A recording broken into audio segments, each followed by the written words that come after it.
Good morning. Welcome back to my channel. My name is Marissa, and I like to talk about books and book design. Welcome to another end of the month reading wrap up. Ripley's here too, so that's exciting. Good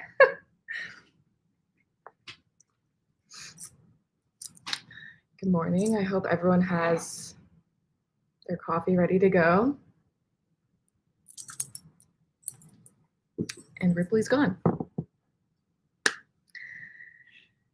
Whew. Happy March 1st also. I'm so glad that we're finally coming upon spring. I need it really bad. Really bad. I think March is the first official day of spring. So hopefully good things coming soon. And Ven's here, so we're ready to get the party started. I'm doing well.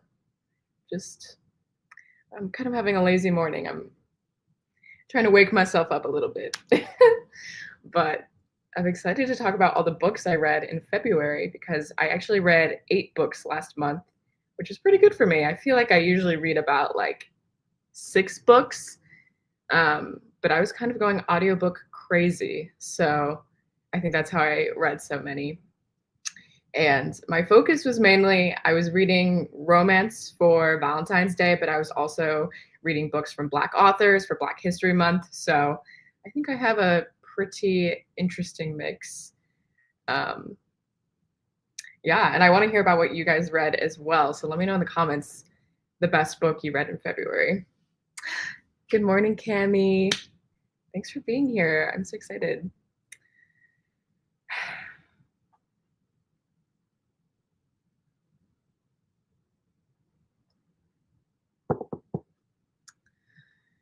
And I actually prepared a little bit more this time. I did a cute presentation, so I can go ahead and start sharing it. We can start discussing the books. Ben's favorite book was Diplomacy of the Knife. It was bonkers. I don't know that one. Sounds like it might be fantasy, but if it's horror, let me know. Tell me more. Okay, let me pull up my presentation.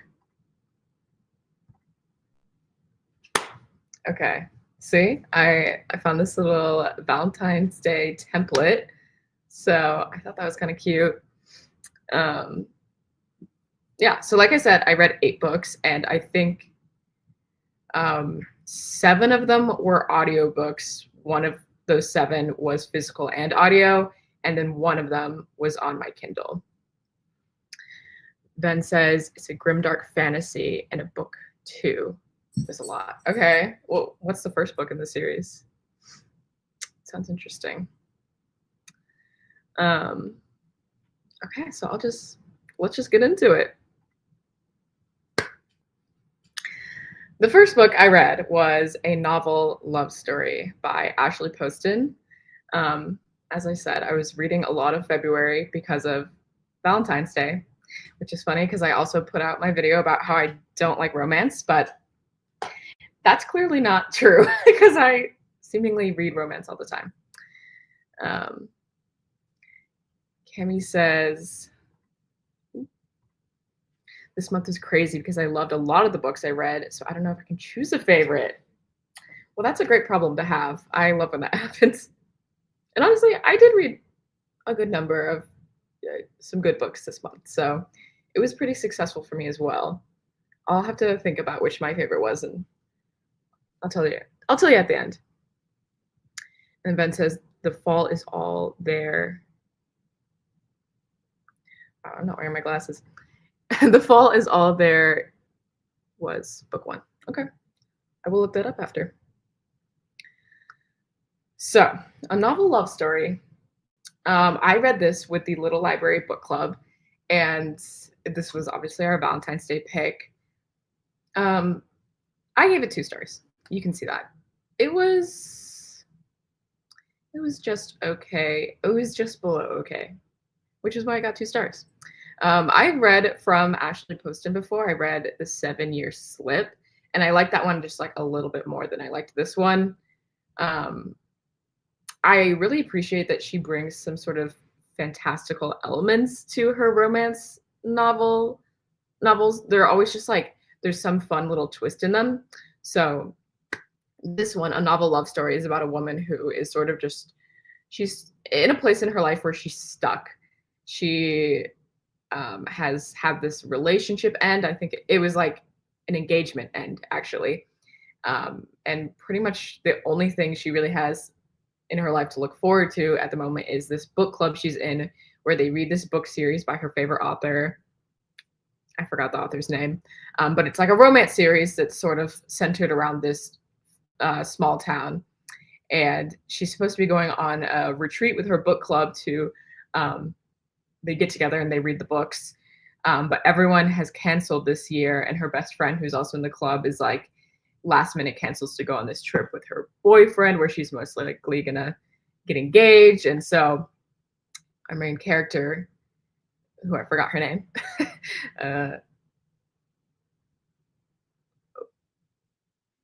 it was there for a second, but it left. I don't remember. She is just feeling alone and sad, so she decides to go on the trip anyway. But on the way there, there's a really bad storm. It's raining. Something happens to her car, so she pulls off, goes down this little road, and finds this little small town. And when she like wakes up, she realizes that somehow she is in the small town from the book series she loves. So that's kind of the like fantastical little twist. Um, and so this is a romance book. She's stuck in this small town. She quickly realizes that it's the town from the book, but the people in the town don't know they're in a book. Um, but there's this one guy in town who seems like he does know that it's a book. So he's sort of like her along, but the book is like a grumpy sunshine sort of thing. So he's kind of just like rude and in a bad mood. And to be honest, that was one of the things I didn't like about it. I think I don't really like grumpy sunshine because I just like, I don't know. It's just like if we're gonna be doing that, I'd rather just have full blown enemies to lovers. Like, don't just be rude to me for no reason. And not me, but the main character. um, so I didn't love that. And then I just felt like there wasn't really a lot of chemistry between the characters. It was they had their sort of grumpy sunshine, like light enemies to lovers. I wouldn't really say that's what it was, but they had some banter, if you know what I mean. And then it seemed like all of a sudden, just like, okay, we actually like each other now. And the whole span of her being in this town was like less than a week. And by the end of the week, like, I mean, it's a romance book, so they're in love, obviously.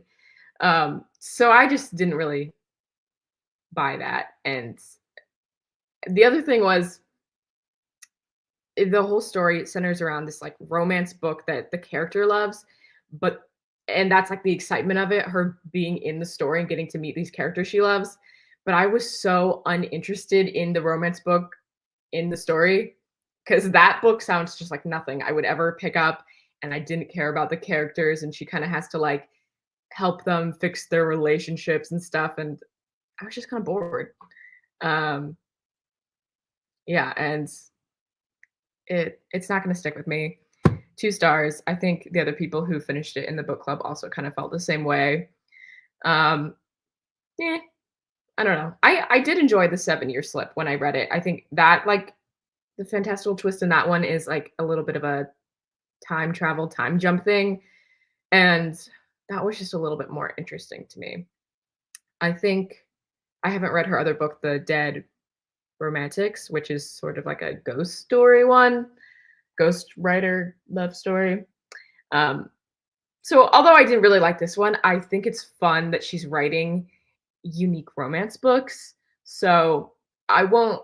I'll probably still check something out from her in the future, but I I can't say I would recommend this one. But there are people who do like it, so form your own opinion there. The next book I read, keeping up with the romance theme, was The Roommate by Rosie Danan. This one was my book club, in-person book club. That's what we read. And I've explained this before, but every month I pick a different theme, and then there's like 3 books within the theme, and I have the people in the book club vote on it. So our theme for February was smut, which we have never read before. Um, and it was such a struggle on my half to like find these smut books to recommend because I didn't want any dark romance that may have like taboo subjects. Like I try not to get books that like I mean, yeah, I like to be honest, it was so hard to find a smut book without um non-consensual subject matter. So that was kind of sad to find that it was hard to find. So this is what we landed on, The Roommate, and I gave it 3 stars. I lightly enjoyed it. And like I remember when I was reading it, I was like kind of giggling and kicking my feet. Looking back on it now, I think it's kind of a silly book. So it's like take it with a grain of salt. But one of the main critiques, well, okay, let me tell you what this book is about. So as I said, this is a smut book and it's called The Roommate. So we have like a roommate situation. Who would have guessed that? Yeah. Um, and so it's about this girl. Again, what is her name? I know the guy's name is Josh, and her name is I don't remember. I like this book and the last book. I was like, their name is Penelope, and I don't think that was either of their names. So I don't know. But the girl, she's like a rich socialite. I think they're from New York. Her family, and they have like a bad history of getting involved in drama and like smearing their family name. But this main character, what is her name? I don't know. she she has always been like a good girl. She doesn't really get into any trouble, and the riskiest thing she has decided to do is the kind of catalyst of the book where um, her childhood best friend, a guy named Everett, which I remember his name, um, invites her to move to California with him and be his roommate. And this guy has been her childhood crush forever. So she jumps on the opportunity thinking that if they move together, she can like convince him to finally feel the same way about her. But when she gets there, Everett informs her that his band is actually going on tour. So he's not going to be her roommate. Instead, he found some guy off Craigslist who um, bought the room from him. So now she has moved all the way across the country, and her new roommate is some guy from Craigslist that she doesn't know. Um, and so she gets there, and she's kind of a very like type A type of gal. She is like going in the apartment, setting these rules, like she wants boundaries, but immediately we're noticing this roommate guy's kind of cute. Um, so then, so then she like meets up with her aunt who also lives in LA, and she works for like a PR agency, and she starts telling her aunt about this new guy who is her unsuspected roommate. And she shows her a picture and she's like, I know him. That's Josh Darling. He's a porn star. That's what the book was. So she like unknowingly moves in with a porn star, and they're yeah, I don't want to say much more than that to spoil it, but I think you can kind of connect the dots on where it goes. But as I was going to say in the beginning, one of the book club's main critiques of the book is that there wasn't enough smut. There wasn't enough smut. And I'll have to say, I agree. Because I really was like going into it being like, this is our smut book. Like, I'm ready for all the smut. And there was really only like 3 scenes the whole book. So, yeah. And like, just another thing, like, as I pointed out, the mailman character is a porn star. And when they actually do get into the intimate scenes, um, it's not very exciting. And she makes these comments, or like they both kind of do. Both the characters are like, "We're just scratching the surface. Like I got a whole book of moves we'll get into," which was just like it just felt like such a cop out. Like if you're gonna write this character who's a porn star and it does like all these things, and then you're gonna write like a very boring smut scene, like missed opportunity is what I'll say.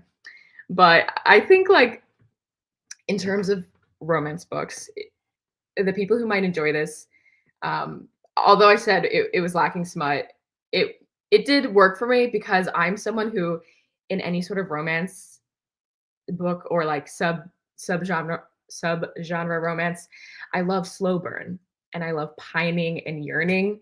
And so a lot of this book is them pining and yearning. And you do get dual perspective from the characters. So you're in each character's head. And although there's not a lot of action, there's a lot of like playing out fantasies in their head, which it was fun. I liked it. Um, but yeah, again, it's just a 3 star though. I don't think this is like drop everything and pick up this book. Like maybe pick it up from the library if you're in the mood. That's the kind of book it is.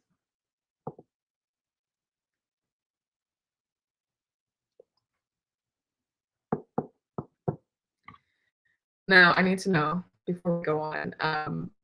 Anyone else reading romance specifically for Valentine's Day? If you did, what romance books did you pick up in February, and did you find any that you would really highly recommend? Uh, I think I read one more later on, which is probably the best one I read. But we'll get into that later. Hey, oh my gosh, thanks for joining. So good to see you, Luna.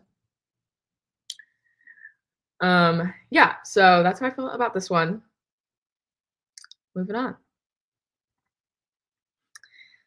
The next book I read, which actually I was mainly reading this book in January, but it kind of bled over, was Happy Bunny and Other Mischiefs by Rebecca Gransden. This book was sent to me a free copy by the author for an honest review. So I was reading it on my Kindle. And I actually spoke to Ben about this already because Ben read it as well. And I had some very mixed, complicated feelings about it. Um, yeah, let me read what Ben's saying. Okay, to the romance, he said, I read Ashes of the Star, Cross King, another book two, also Scythe and Sparrow, which is pretty solid. Is that the Scythe and Sparrow? Is that the third one in the Butcher and Blackbird series? I think I saw the cover of that one. Yes, Hoppy Bunny, Hoppy Bunny, Happy Bunny was very odd. So the author sent it to me for a free review, and indie authors email me kind of frequently sending me copies of their book, which is so nice, and I want to accept them whenever I can to give them the platform, but I have kind of made a rule for myself that I will only accept it if I think it's a book like I'm truly interested in. Because I've had a few authors reach out to me and said trying to send me like sci-fi books and other genres where it's like if I'm not immediately interested in the description, it's just like maybe not a genre I read, and I just don't think I'm really the best person to review those books. But I said yes to this one because I really love horror and I love odd, sort of weird horror. So I thought this one would be a really great pick for me. It's a short story collection, but I kind of walked away from it feeling a little weird, or not even weird, but confused, is what I'll say. A lot of the stories I had to go back and read like several times and be like, okay, what are we talking about here? And there was just some confusion on my part in some of the stories about I don't even know. I think a lot of the stories would start out and I'd think they'd go one direction and they'd go somewhere completely different, which can be exciting, but that happening in every single story was kind of it was kind of getting, I don't wanna say annoying, but, like, it was kind of making me turning me off to the book. Um, I wanna give you an example of one of the stories, which will kind of spoil it, I guess, but I think it's, like, a really great example of what I'm talking about. There is a story in there called it's something Slug, and the story starts off with these kids trying to do this prank where they're, like, rubbing slug slime on the road to make it slick for cars, and it's, like, it's supposed to be a funny prank, um, but when they do that, a car comes, like, really fast down the road, and they actually do end up veering off the road and getting into an accident, and it kills the people in the car. And so at the start of this, I was very intrigued because it was such like a heavy, intense moment, and these were like young little boys doing this. Um, and I was excited to see how the author would explore like the guilt in that situation where it's like you're doing something bad as a joke and it results in a very serious action. And I wanted to see how that would play out like when they got home. And it's a horror book, so maybe it would have gone in a direction of like a haunting or something like that. But what happens is these boys go up to the car to see the accident, and it is like this insane futuristic car that they've only heard of before. They've never seen one before. And apparently it's like this exclusive car where you have to like get one custom made. And so they're like very intrigued by it, although there are these dead bodies in the car. They crawl inside to look at the car. And once they get inside, the doors lock on them and it starts like there's a message on the car screen that says like, don't touch the bodies, like we'll take care of that. We're this like futuristic car company, like we got it. Um and so the car starts driving itself and these boys are stuck in the car and they're like, where are we going? Like I don't know. I thought there would have been a lot more fear, just like the guilt and getting in trouble. And we kind of just don't get that. They're kind of just like, oh well, let's see where it goes. And it ends up taking them back to the car manufacturer where they crawl out of the car and they're like hiding. And when they get there, they see that the car, they like suck the dead bodies out and they use the dead bodies to make new cars. So the twist is that the cars are made out of like dead people, or like they use body parts to create these cars essentially. And that it was just like, how did we get here? Um and then the story just sort of ends like, wow, that was weird. And then they leave. It's just like, I don't know. And I think partially the issue is with me, I don't read a lot of short stories. So it's just not like a familiar format to me. And I would have liked to see more of the stories like expanded upon. And I think that's just like a struggle I have with short stories collections on their own, like not this one specifically. So that was one thing. And I do think the author is super talented in her writing. Like, um, the stories were well crafted. I just didn't necessarily like the content, which is, I think, more down to personal preference. And there were just some other stories that had some like commentary on technology, which I just wasn't that interested in. There was another story about this guy who sort of goes crazy because he can't like post on Instagram, or not Instagram, but just all social media. Like he's kind of been like soft banned from liking people's posts online. And this kind of makes him go crazy because he's like, no one even notices that I'm gone, which I think is like commentary you can make on the generation that is so addicted to social media. But it just felt a little bit on the nose and a little bit like, okay, because he ends up going sort of crazy, not being able to like use social media, and it was just, I don't know. I just sort of wasn't interested in that, in the way that commentary was presented, I'll say. So the things I liked about this story, the collection because I don't mean to say too much poor things about it because there were some really great things as well. Like the body horror was really well written and it was gross and terrifying. Um, and I there was one story I really liked it. I'm forgetting the name right now, but it's something Sparrow, and it's sort of more of a folk horror um, where these people are in like a cabin in the woods and there's something lurking outside. I thought that one was really done well, and it kind of leans on a lot of like traditional horror elements that just spoke more to me. So that was sort of my overall feelings on it. Mixed feelings. I think maybe there is someone out there that this collection is for, but it just wasn't me necessarily. But I would really be interested to read like a full-length novel by the author because I think she is a really talented author. I just need to find the right story from her that I'm fully interested in, if that makes sense. Luna's saying that the story gives Tane vibes. I haven't seen it, but I am familiar, and I think that is sort of what she was playing on. Um, but yeah, it just didn't connect with me. I don't know. Then, who also read it, said it was a mixed bag. Short story collections are always a mixed bag. That's true.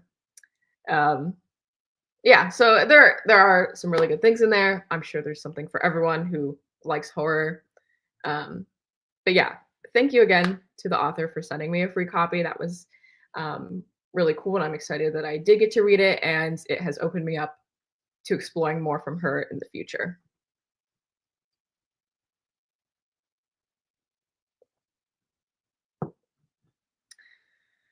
But moving right along. Okay. So as I mentioned at the beginning, sort of the first half of my month was focused around reading romance for Valentine's Day, but then I think the rest of the books I read this month were from Black authors for Black History Month. So I was going through my TBR on Goodreads and finding books from Black authors that have been on there forever that I've been meaning to pick up, and Get a Life, Chloe Brown was one of them. I had only ever heard great things about this romance, so I was so excited. Um, Get a Life, Chloe Brown is a romance book about a woman named Chloe Brown. And she, at the beginning of the book, has a near death experience, almost getting hit by a car. And as her life flashes before her eyes, she realizes that there's just not much there. And so she feels like she needs to take this mission upon herself to get a life.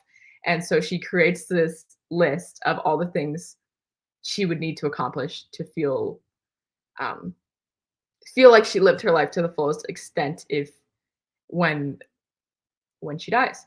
So the first thing on this list is like moving out of her parents' house. She finally gets her own place and she moves into this apartment building where a guy named Red is the superintendent. He works in the apartment building. And they sort of kick off on like an enemies to lovers type relationship, which more to say on that in a bit. That results in him helping her accomplish the items on her list, and romance ensues. Okay, Luna has read Chloe Brown, and she has a vlog review for it. I'm gonna check that out after this live because I'm interested to see what you have to say about it. I really enjoyed it. I did give it 3.5 stars. So what I really enjoyed, I thought the characters were very cute. They had great banter. I was interested in just like the character of Chloe Brown in general. She is someone who she deals with pain every day in her life. She has I'm going to say it wrong, fibromyalgia, which is just like a chronic condition that kind of results in pain all over. So that's kind of explored throughout the book and how that has an effect on her life and the relationships in her life. And I thought that was really well done. And I learned a lot from it. And I liked seeing how she was able to grow, and how when the character of Red came into the story, how he really was very respectful of her, and it was a great relationship. Um, some of my critiques, though, I didn't love the enemies to lovers bit, which is rich, I know, because I love enemies to lovers, but I don't like when it sort of felt a little bit unnecessary. Like, I didn't fully buy it, I guess. Like, I was like, you guys aren't enemies. They kind of just have like a little bit of a bickering thing in the beginning, and it is pretty quickly resolved. So it was just like, okay.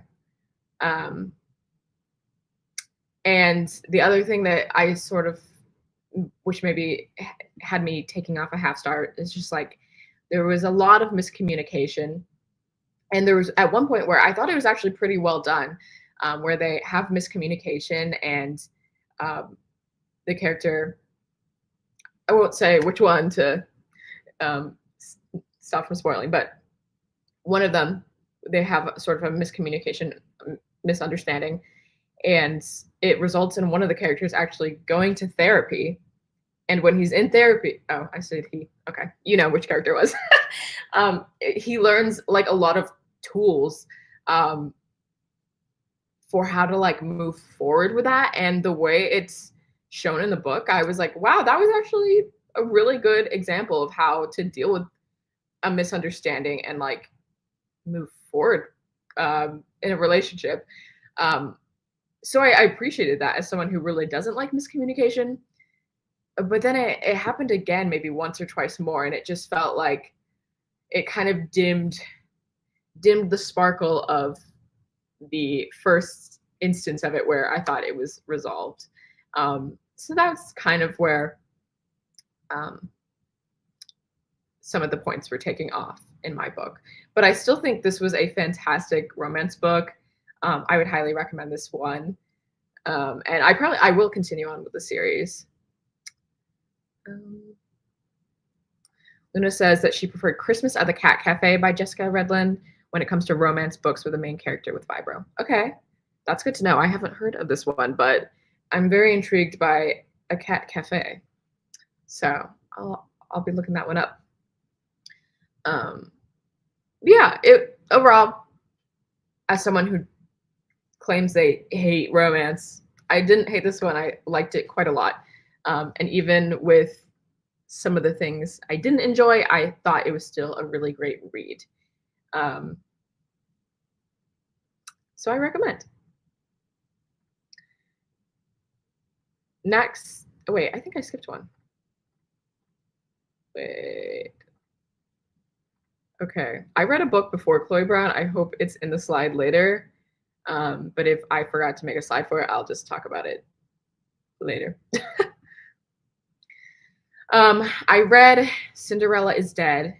Oh my gosh, wait, my slides are all messed up. Because this is not by Talia Hibbert. This is by, hold on, my little thing is in the way. Kalynn Bayron. So sorry. I was bragging in the beginning about how I actually made slides in advance, but I messed them up. So overlook that, please. But the rating is correct. I gave, in my mind, this book was a 2 out of 5 stars for me. But if you saw on Goodreads, I did rate it 3 out of 5 stars. And I will explain. So Cinderella is Dead has been on my TBR forever. I don't remember when this book came out, but probably when I was in middle school. So I'm sure it's been on my TBR for over a decade. And I'm sure when I added it to my TBR, I was the appropriate audience or the appropriate age for it. But I am no longer by the time I actually read it.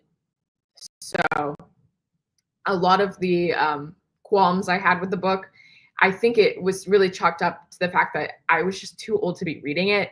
So I didn't think it was fair to like really like lower the rating on Goodreads when I can like acknowledge that the book wasn't for me.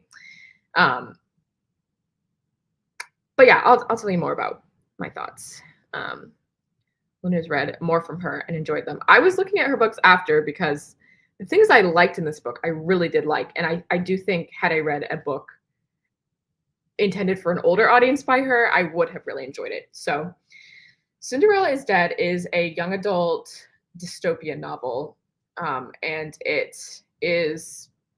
sort of has this government system or a kingdom. There's like a king where the rules have been set up based on the fairy tale story of Cinderella. And in this story, Cinderella is like, she is a real person. She's someone who lived in this kingdom and died and thus inspired the rulings, I guess. Um, in general, I think it's just a little bit silly of a premise. However, I can acknowledge that that would probably entice a young reader. You know what I mean? So that's where I kind of felt bad knocking on it because it's like, well, it's for a kid, not me. So I'm sure they would be thrilled to read about a government determined by Cinderella. Um, Cinderella's Dead. It was published in 2020. Are you serious? Okay, wow. Well, I was not in middle school in 2020. I'll tell you that. I don't know what I think I might be thinking of Dorothy Must Die. I think that book series is from when I was in middle school, which I think I was kind of getting them confused. That's so funny though. Okay, well, I should have known when I added it to my TBR, probably in 2020, that it was not for me. Um, but the book itself, although the premise was a little bit um, intended for a younger audience, that's just all I'm trying to say. I really thought there was some great social commentary in there, and I sort of felt like it was like a beginner's guide, like a young reader's type of similar to like The Handmaid's Tale, because in this whole government that they have set up by Cinderella, it is very um, discriminatory against women, and it's discriminatory isn't even the right word. Like it is oppressive to women, and basically in this society they have no rights, and they're expected to go to these mandatory balls every year, mandated by the king, and they have to find a husband and get married. And if they don't get married off by like their third ball, then they're basically like taken out back and killed, which is pretty crazy for like a young adult book. Like I didn't feel like the author shied away from any of the serious subject matters at all. There was discussions on domestic violence. Um, I mean, there was like murder and other things as well. But just like the overall discussion of like systemic oppression, I thought was really well done and really well written for that younger audience. Um, Now, even like some of the problems I had were because it was not for me. But I did think the actual book, like having read it when I was younger, it just wraps up too quickly and it's just a little bit too convenient, which I think even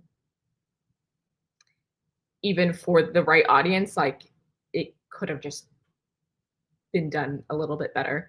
Um, that's why I gave it 3 stars on Goodreads because I think that is a pretty fair rating even with the audience in mind. Luna has to go. That's okay. Thanks so much for tuning in. I'm so excited to chat with you here, and I can't wait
It says I'm still live, so okay.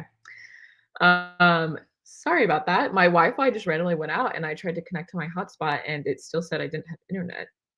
So that's why I was thinking it might have been a computer issue. Anyways, I'm back. So let me just pull up the okay. Lost my train of thought, but Cinderella's Dead. I think it's a great intro to social issues. I think it's would be fun for a younger audience, but I think if you are like over the age of 13, you probably will just find it to be a little bit juvenile. Um, but I would be interested in checking out more from um, Kalynn Bayron in the future. All right. Then I read, okay, I think this is my last, anyways, I read Binti. Okay, this is glitching because it also says this is by Talia Hibbert, and that I know I changed it. So, anyways, it's not by Talia Hibbert. Hibbert. This is a short. I want to say it's a novella, a sci-fi novella about this girl named Binti, and she is from like a. We got to step back. This whole book is around this sci-fi it's like a grand, like sweeping, fantastical sci-fi world that has like different countries, different people, different species. And I kind of really can't even explain because it is a novella. I just felt like I didn't get enough of the context to really like get in there and get my full understanding. But basically, Binti is a human. She's in the human species, but she's part of this culture that has been sort of outcast by the other humans. But she gets the opportunity to join this school, which um, no one from her, I'm forgetting the word. I'm so sorry. I want to say it's like a tribe, but no one from her background has ever attended this school before. So she's the first. And it's so short that I really can't say more without spoiling it.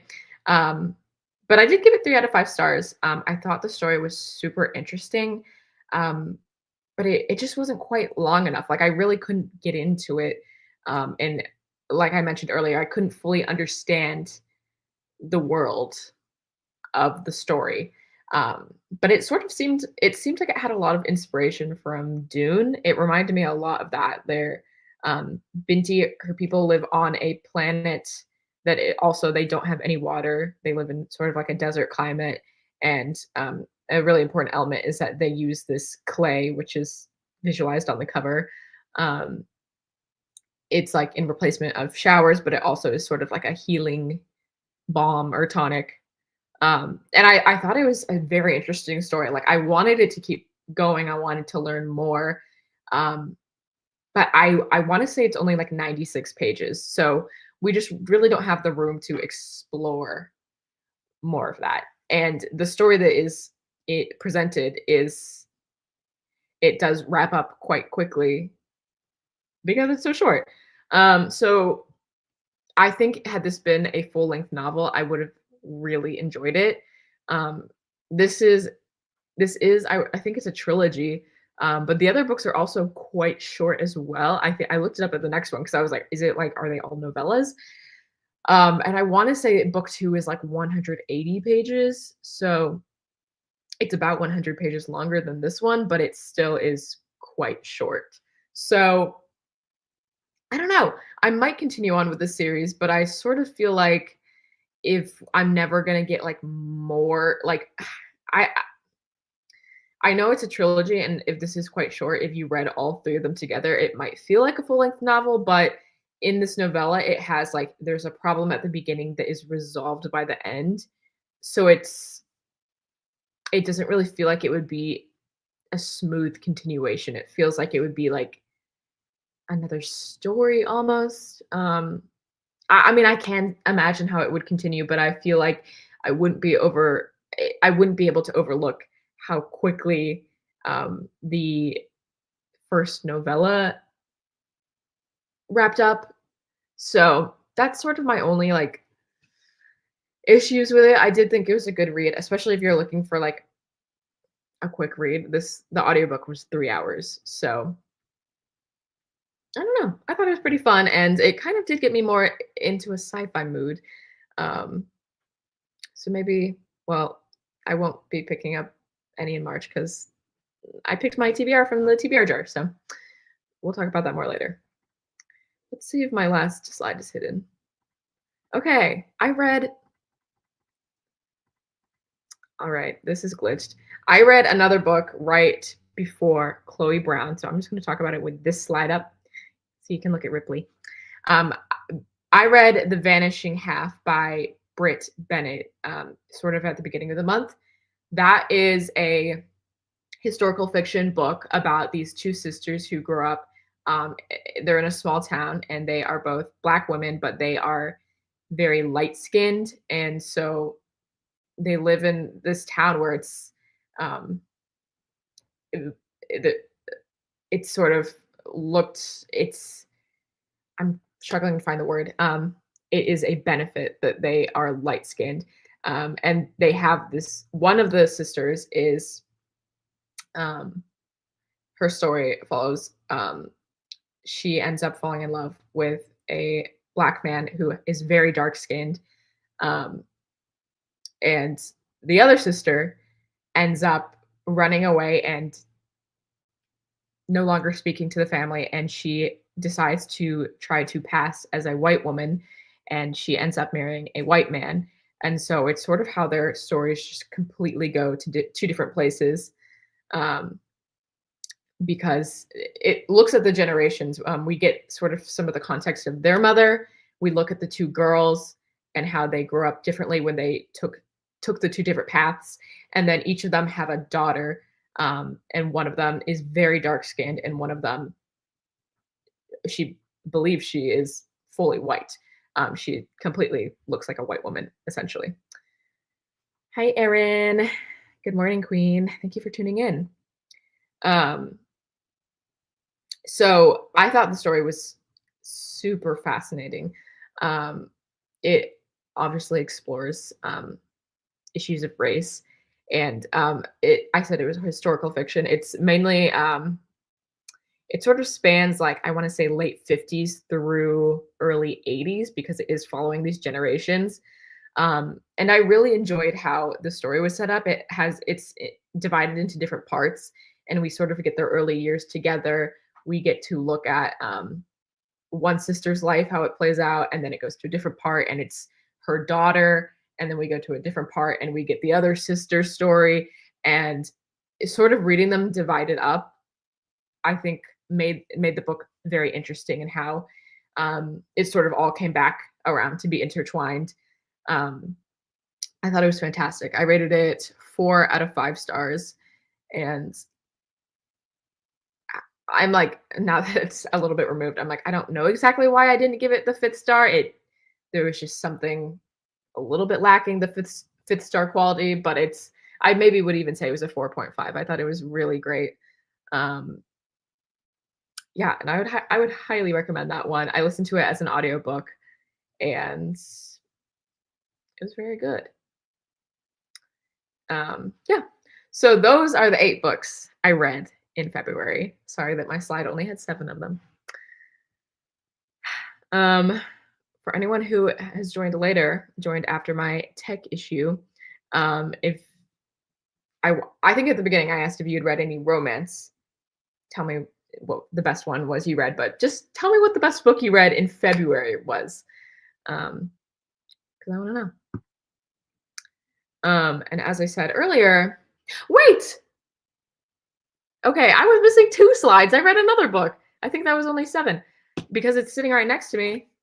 I read Rebecca by Daphne du Maurier. This was one of the first books I read in February.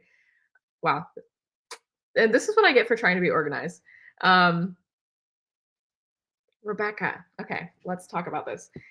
I did this as a buddy read with Leah. We read it together, and I really enjoyed it. So Rebecca is sort of a classic horror novel um, that follows. There's the main character remains unnamed, but she's a young woman who meets and marries this guy named Maxim de Winter, and they meet while they're both on a vacation. And Maxim, his wife, his late wife, she died about a year prior. So when he meets this new young woman, they end up meeting and getting married very quickly. And they move back to his big grand mansion where he lives called Manderley. And the whole story is about how this young woman is struggling to find her place in the house and how everyone sort of um, knows of Rebecca and compares her to Rebecca. And it's sort of like the ghost of Rebecca follows her around. But I should say, I have always thought that Rebecca is a ghost story, like a true, like haunted house ghost. It is not. There are no actual ghosts in this book. I had no clue. So literally the whole time I was reading, I was like, so when's that ghost coming around? Um, the answer was never. Rebecca does haunt her in a way because she becomes so obsessed with learning more about her and comparing herself to Rebecca. So you could say she is haunting the narrative, but she's not literally haunting the manor, if that makes sense. Um, I thoroughly enjoyed it. This is a gothic novel, I should say also. Um, and so I think if you like gothic novels, you really will enjoy it because a lot of it is I want to say like the first half of the book is this girl walking around in her new home in this mansion just being like so depressed, like she thought she was marrying this guy and it was going to be a great situation, and it's just kind of like kind of a bummer, very gloomy, very bad vibes. So I think a lot of people, if you're not familiar with like gothic literature, you might be like, this is so boring because it is pretty slow. But I love like depressing houses, and I love like any exploration of obsession as well. So although it was slow, I was pretty intrigued the whole time. But at the 70% mark, which I know is really far. So if you're like, I'm not waiting until the 70% mark, at the 70% mark, it picks up and it gets crazy. And I was kind of slow going throughout most of the book, but the end, I just flew through it. Um, yeah. So I would highly recommend that if you are, I'd say, probably already familiar with the genre, so you know what you're getting into. Um, yeah, I thought it was so good. And I think I already said, oh, maybe I didn't. I give it 4 out of 5 stars. Because again, I really enjoyed it, but I also found myself thinking it was slow at times. So not quite 5 stars, but still really enjoyable. And that was what reminded me about the fact that this didn't end up in the presentation, is because I think this was my favorite book from February.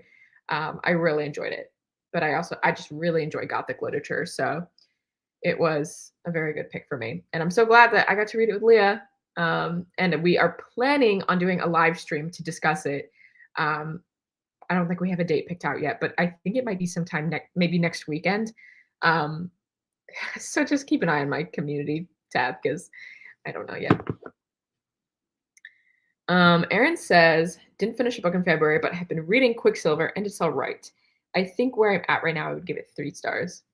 I've heard a lot of mixed things about this one. I ran into someone at a party recently who read it, and she kind of also was like, meh about it. It's pretty long, isn't it? Like, maybe that's where some of the issues coming from. Like, it's just too long for what it is. But I don't know. I don't really know that much about it. But I do know I don't like the cover at all.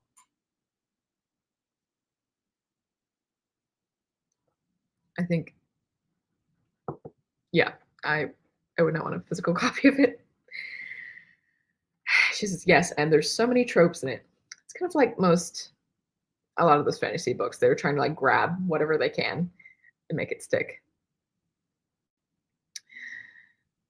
but it does have a grumpy male main character, so I guess there's that.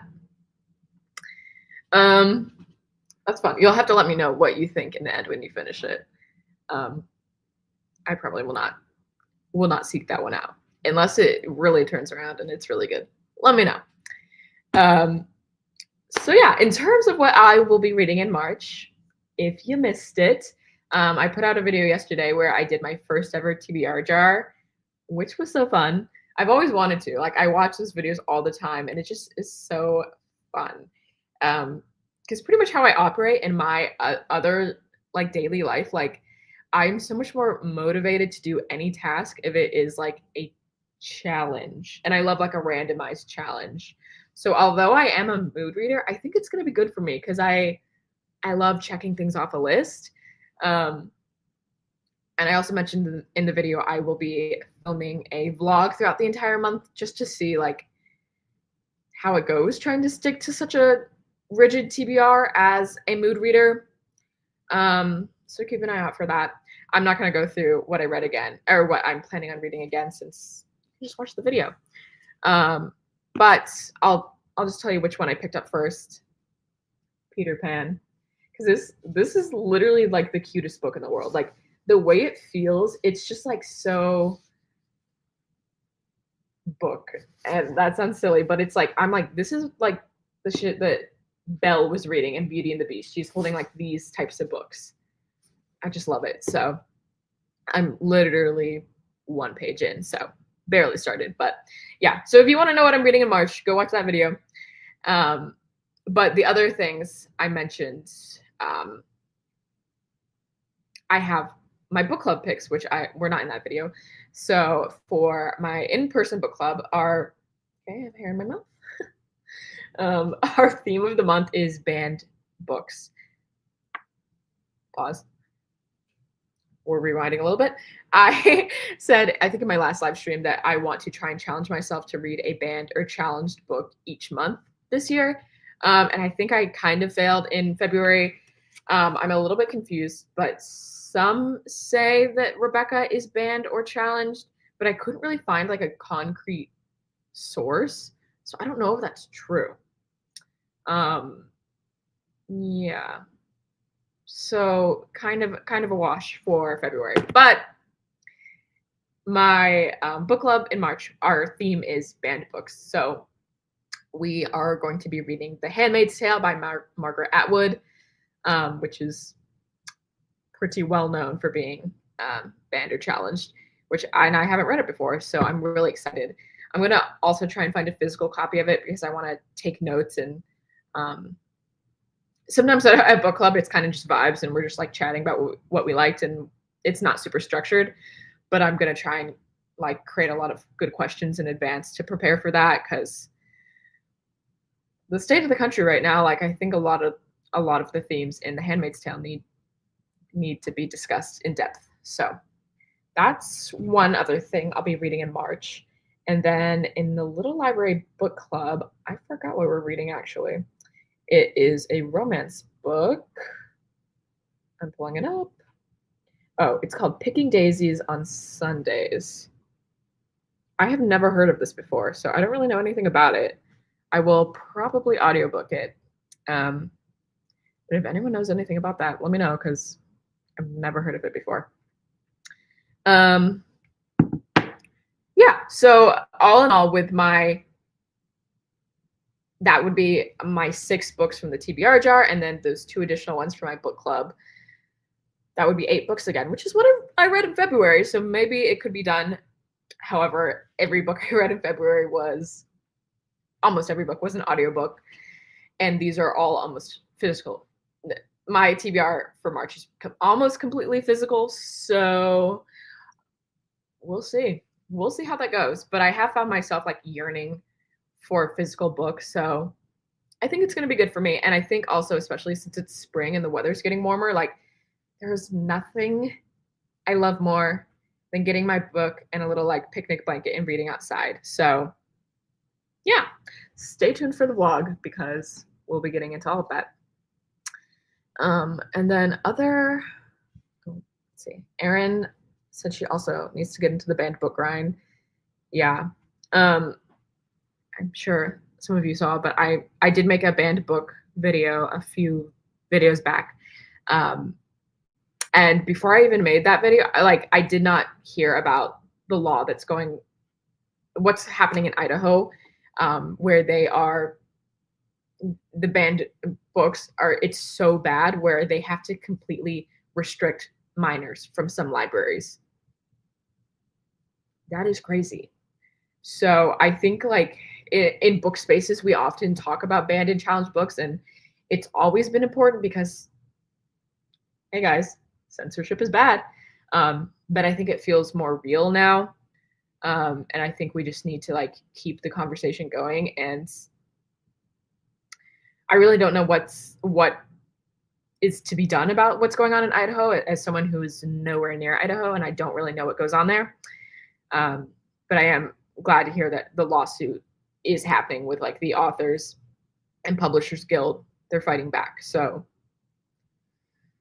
that's all. I don't know. I think just all we can do is keep reading those books, keep talking about them. Yeah.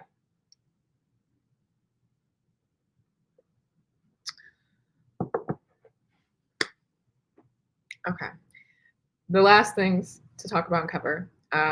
I think last month I said I was going to try and do a reading sprint. I forgot. I just forgot. My defense is going to be that February was a short month, so it really did just slip by me. But I'm gonna try and do one for real in March, probably a Wednesday evening. So just keep an eye out for that. But someone remind me so I actually do it. And then, as I mentioned, Leah and I are going to try and do a live discussion on Rebecca. So if you have any interest in Rebecca, if you've read it before, if you've seen the movie and you want to know more about the book, that's what the live is going to be. And we probably will get into spoiler territory, but we'll save it for the end so that if you haven't read it, you can still join us. But yeah, I think that pretty much sums it up. I'm sorry for the chaotic live today. Not sure what happened to my Wi-Fi. So hopefully that won't happen again next time. And next time I'll make sure that my PowerPoint isn't glitching so that all the books are there. Well, actually, wait.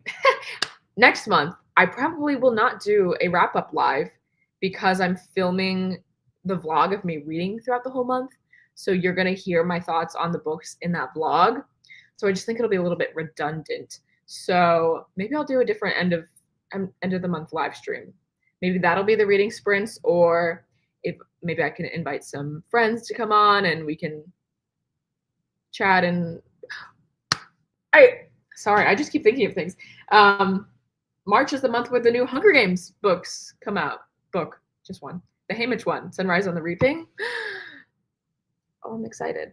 So maybe a Hunger Games live stream is in our future. I don't know. So much planning to be done, but I haven't done it yet. So that's more information to come. Yes, Ben, I'm so glad you were here. I'm trying to do a mix of in the morning and at night so that people in different time zones can join in. But I always love chatting on your live stream, so I'm so glad you're here. But I think with that, that's all I actually had to say. So thank you for joining me, and thank you for sticking with me through the tech issues. What can you do? But, oh, wait, I'm sorry. I'm all over the place.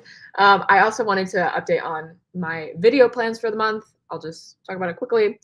I just put out my TBR jar. I said I'm filming my vlog for my reading throughout March. And the other video not next week, but the week following should be another design video because I have not put one of those out in a very long time. So I think it's going to be a review and redesign video. So that is actually all I had to say. Don't laugh. I meant March. Okay. Anyways, thanks so much, guys, and hopefully I'll see you soon. Have a very wonderful and beautiful March. I hope it's sunny where you are and lots of flowers.